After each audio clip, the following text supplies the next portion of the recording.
Let's talk about how important a consultation is and actually when it starts. Hello and welcome to Therapy Business School. My name is James Taylor. I'm an online counsellor, hypnotherapist and a life coach, and I'm also an author and a podcaster and a YouTuber. So let's talk about consultations. They are so important and can often be overlooked, and it's really the foundation stone of what can be a fantastic therapeutic relationship for you and your client.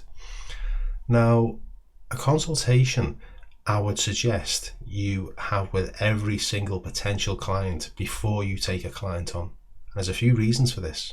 One of them is you want to make sure that you're a good fit for that client. And you also want to make sure they are a good fit for you. And that's a big one.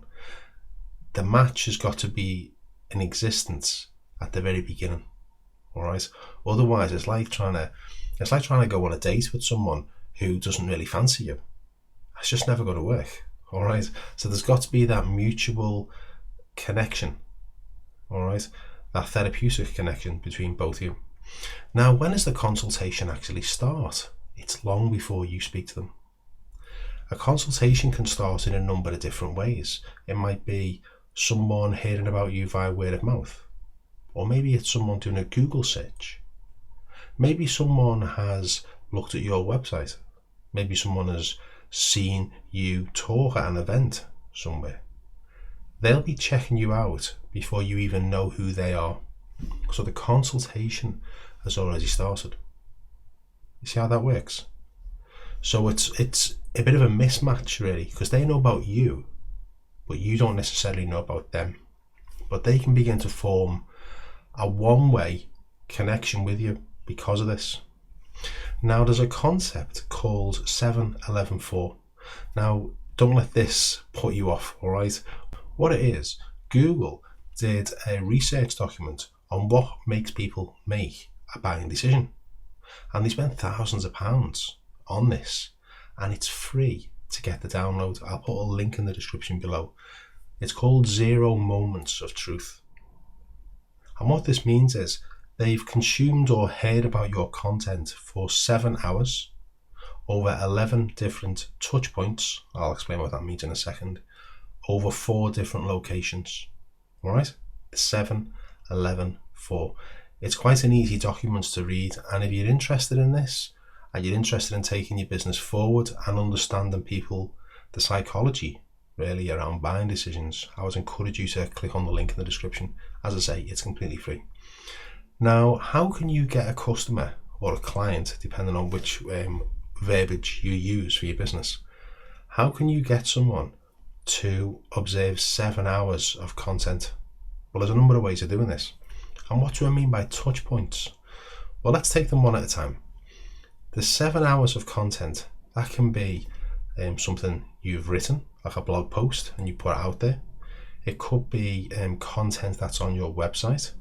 It might be a video that's on your website. If you have a podcast and they can listen to you and find out more about you and feel as if they've got this connection with you, that's how you build up that's how you accrue the 7 hours of content. Okay. Now, the 11 touch points, that can be in a number of different ways. A touch point is like how someone can check you out. Okay, so your website is a touch point. Your business card is a touch point. Listening to you on a podcast is a touch point. Watching a video like this is a touch point. All right. So 7 hours of content over 11 different touch points. Now, you don't have to have all 11, of course, but this is what the 0 Moments of Truth document outlines. This is how people make a buying decision. Now, the 4 represents, they may come and see you in person. They may come and see you at a networking event. They may have heard about you. They may have been sitting in a seminar and you're giving a talk. Maybe you're guesting on someone's podcast. Maybe it's a word of mouth and someone's really recommended you. These different touch points and these ways that they can check you out, they all help a client or a customer, and this works throughout the industry, helps them make a buying decision, and it's so important. So the consultation beforehand, This is why you want to have those things in place, because the consultation, the one that's ticking those 7-11-4 boxes, that's potentially happening before you even meet your potentially new client who may decide to book with you because you're a good fit. All right. Now, a few things that I've got in my business. I've got a podcast channel. I've got another YouTube channel that is linked to that business.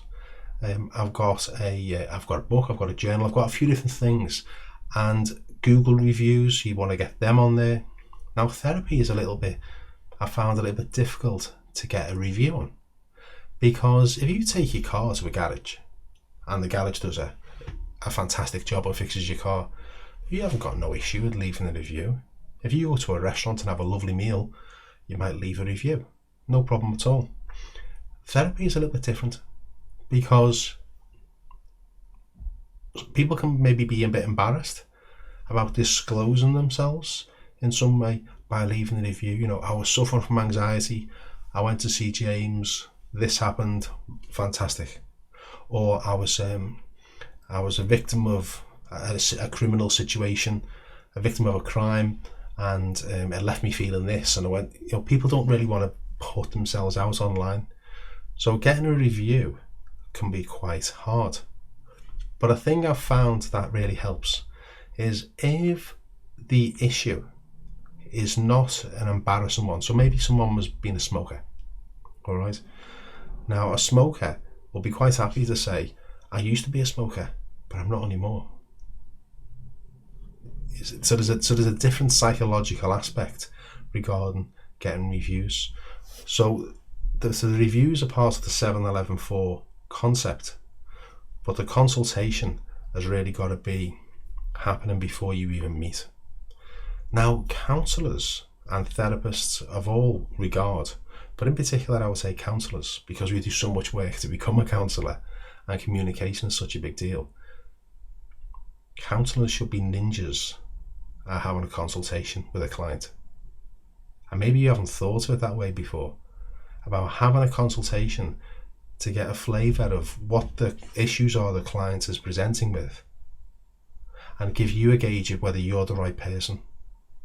And you should be a ninja, I would suggest, at asking certain kinds of questions in a consultation to get clarity on whether this is a good fit or not.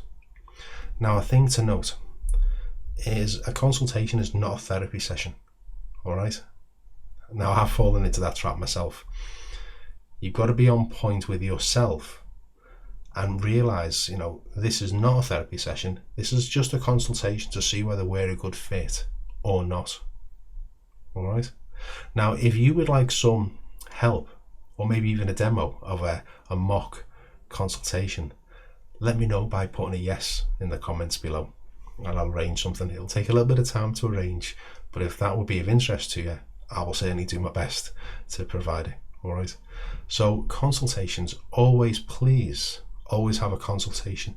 Even if the client has checked you out online and thinks you're great, and they've read reviews, and they're in awe, and they're like, this is definitely the person who's going to be able to help me get past X, Y, and Z. Even if they've done that, even if they've listened to a podcast episode or watched a YouTube video, and they're like, yeah, this is the person. I'm ready. I'm so ready. This is definitely the person.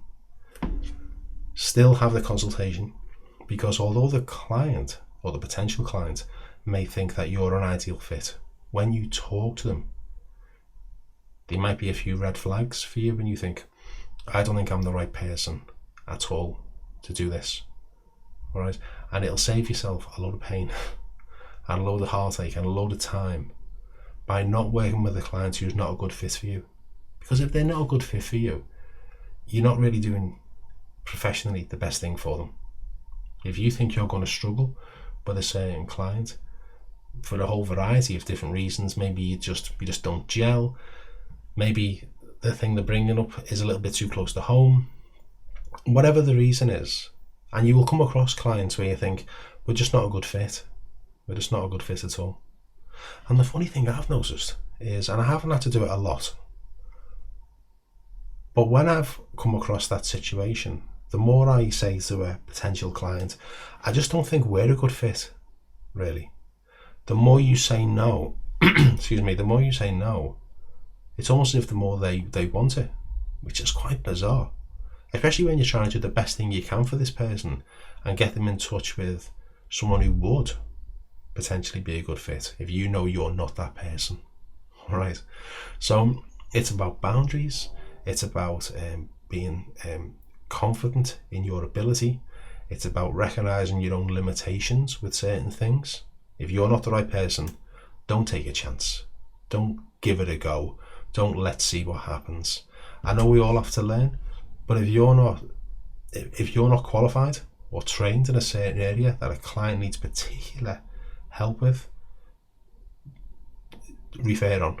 It's so important, because you're not doing the right thing professionally, and you're certainly not doing the right thing for this person at the other end of the phone. On that, should your consultations be on the phone or on video? Well, that all depends. It all depends, I would say, whether you work online or whether you work in person. Now, since COVID, I've gone purely online. So all my sessions are now via video. So I have all my consultations via video call. Now, if a client is not comfortable with this, well, then we're never going to be able to have the sessions anyway. You see? And there's something about getting on a video call with someone and you can get a real flavour of what they're like as opposed to being on the end of a phone. Now, if you want to have the consultation in person, remember, put a time constraint on it. You decide whether you charge for the consultation or whether you don't. Personally, I don't charge for consultations, but I know for other therapists who do. So it's a bit of a horses for courses, really. For me, that was just a business decision. I didn't want to charge for consultations. Now, might that change in the future? I might do, but at the moment I don't think so. I quite like the fact that there's no obligation, there's no commitment, there's no financial reason why they can't have the consultation. Now, some people I know who are therapists who do charge for a consultation.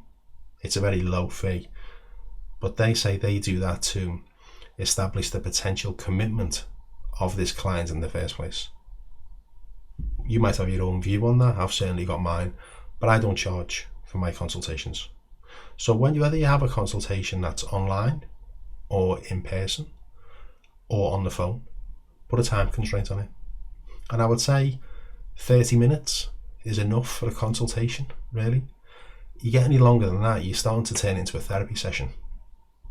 So an opener for you, whether you have a consultation in person or online, it might be clear that when there's communication between you and the potential client beforehand to arrange the consultation, it might be an idea to start off with, okay, so I might say something like, hi, it's James, it's nice to meet you. And then they'll say their name, and we do this like it's nice to meet you kind of thing. And I'll say, right, we've got 30 minutes today for the consultation. How can I help? And I'll go quiet. All right. Got 30 minutes today for the consultation. How can I help? Now, they know they're not there to chat about any old thing. They're coming for the consultation to talk about a specific problem or problems that they've got going on. So it's all clear from the off. Now, another way of communicating this is I use a software called Calendly. And Calendly is a booking software, or a booking software, depending on where you're from. Now, with Calendly, you can set up different names for different appointments. So I have my consultation Calendly appointment, and it's a link. That's a 30-minute consultation. That's what I've called it. So when the client if I send them the Calendly link to book a session for the consultation, it's in the title. It's 30 minutes. So we're not going to just talk about any old stuff. We're going to get to it, even if it's difficult, because they know they're coming on the call to do this. All right. So if you'd like more detail on consultations or how I run consultations, let me know, and I'll happily do a video upload on that. Maybe with me doing a consultation with someone else, like a mock consultation, So you can see how I may approach certain things, how I might hold back, how I might be quiet, my pace, my pitch, my tone of voice. All these things are all relevant. All right. So quite a longer video, and I've thrown a lot at you that I'm aware of. So what I'll do in the description below, I will put down the link for the free PDF, 0 Moments of Truth. I will put down the link for my podcast, which is one of those touch points that accrues the 7 hours of content. So you can, if you're interested in this kind of thing, you can have a listen. It's not therapist related, where this is for those who are in private practice or got their own business or looking to get into it. My podcast channel is for the layperson, and because I'm a counsellor, hypnotherapist and life coach, I talk about different skills and tools and techniques that might help people get better results or change how they're thinking, change how they're feeling, change how they're behaving. I do a lot of storytelling in there. All right, and I quite like doing it. So I'll put a link down for that, for the podcast, if you want to check that out as well. All right.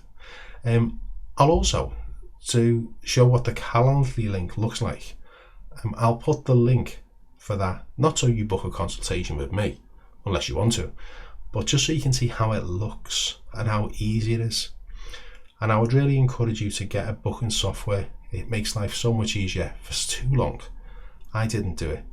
And it'd be maybe a text message between me and the potential client. Hi, is Tuesday at 10 o'clock okay? And I'm checking my calendar. Oh, I can't do Tuesday. I can at 10 o'clock. I can do Tuesday at midday. They reply, oh no, I can't do midday. Have you got 1 o'clock? It saves all that rubbish. It really does save all that messing around. It's actually uber professional as well. So a client might know a date, and maybe that can be confirmed beforehand for the consultation, but it's far easier to send them a link and they look at their diary and can see what availability you've got. They book it, and then everyone gets an email and is notified. All right. So I might even do a video on that at some point, but I don't want to ramble on. I hope you've liked this video. As I said, I'm aware I've thrown a lot at you, but check the description. There'll be the relevant links that I've been talking about. All right. Please remember to do the like, the share, and the subscribe.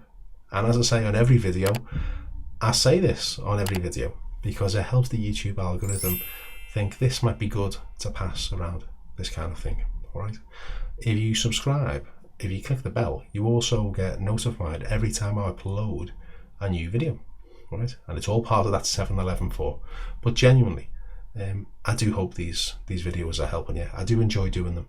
And if there's anything in particular that you'd like me to talk about, let me know in the comments. All right. So for the time being, this is James from Therapy Business School, and I'll see you next time. Bye bye.